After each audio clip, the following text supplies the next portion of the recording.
മുസ്ലിങ്ങൾ വിശ്വസിക്കുന്ന ദൈവം ക്രിസ്ത്യാനിയെ യഹൂദരെ നരകത്തിലിടുന്ന അന്തിമ ദിവസമാണെന്ന് ഫ്രാൻസിസ് PhDക്ക് അറിയാവോ?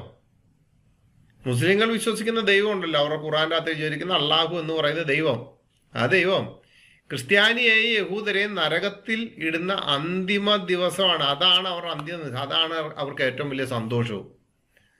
ഫ്രാൻസിസ് PhDക്ക് ഇതൊന്നും അറിയത്തില്ലല്ലേ? അറിയത്തില്ലെന്നുണ്ടെങ്കിൽ ഞാൻ പറഞ്ഞുതരാം.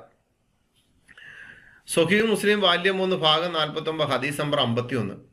അബൂബുർദ തന്റെ പിതാവിൽ നിന്ന് നിവേദനം, നബി പറഞ്ഞു, ഉയർത്തെഴുന്നേൽപ്പ് നാളിൽ മുസ്ലിങ്ങളിൽപ്പെട്ട ചില ആളുകൾ പർവ്വതം പോലുള്ള പാപങ്ങളുമായി വരും.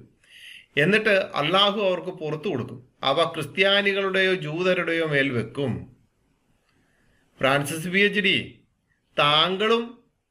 താങ്കളൊരു ക്രിസ്ത്യാനിയാണെന്നുണ്ടെങ്കിൽ താങ്കളും ഈ ഭാരം ചുമക്കാൻ, പാപഭാരം ചുമക്കാൻ